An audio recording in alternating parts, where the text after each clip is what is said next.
Referred to as Prop 19, the ballot initiative to legalize marijuana in that state. Supporters of legalization say would save money on things like enforcement and incarceration, would also generate a lot of tax revenue for a state that could use it. Meanwhile, legalizing pot here, they say, may also allow Mexico to stop fighting our war on drugs, one that's killed 28,000 people during the last 4 years.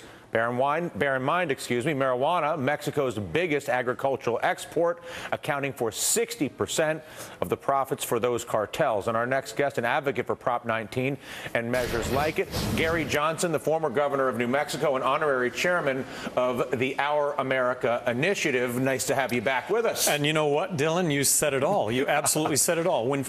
And looking at the latest poll, 53%. Let's say the vote turns out 53 to 47 against legalizing marijuana. Well, that's 53% of the population saying to 47% of the population, you belong in jail for your activity. That's bad law. If you were to look at the best argument that you have for legalization, looking at the myriad of things that exist, from incarceration to the drug war, what do you think is the most compelling argument that you would give to somebody in the 53% from somebody in the 47%? Well, just very quickly, half of what we spend on law enforcement, half of what we spend on the courts, and half of what we spend on the prisons is drug related. And to what end?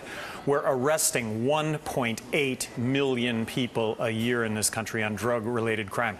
I always point out that's the population of New Mexico that gets arrested every single year. We have the highest incarceration rate on a per capita basis of any country in the world. This is insane.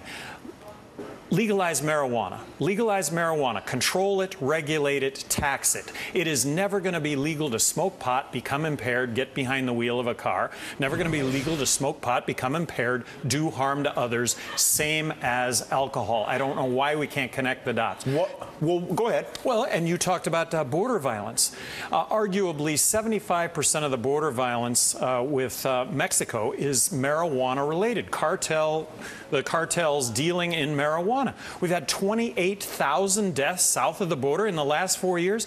If we are ever able to connect the dots between prohibition and violence, it's now. Take the money out of drugs, you'll take the violence out of drugs. What about the basic argument, though, that making something, a substance, an intoxicating substance of any kind, legal, increases the probability of its access to children, increases the probability of its abuse by children, opens up the opportunity for abuse of other harder, more damaging drugs by children? I think we can look to Portugal and Holland, which have effectively decriminalized all drug use, for the example. And they both have 60% the drug use as that of the United States. Now, that's on a per capita basis, but that's marijuana, that's hard drugs, that's kids, and that's adults. In the words of a Holland official in the government, we've made marijuana boring.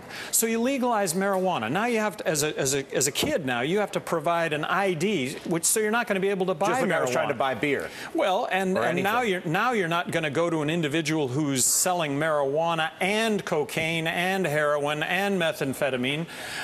That's gone away. So you're not subject to these other drugs. So I think there's a real case to be made. And there's proof, Holland, Portugal. Portugal, since they decriminalized drugs 10 years ago, has shown a 50% decrease in heroin use. I hear you.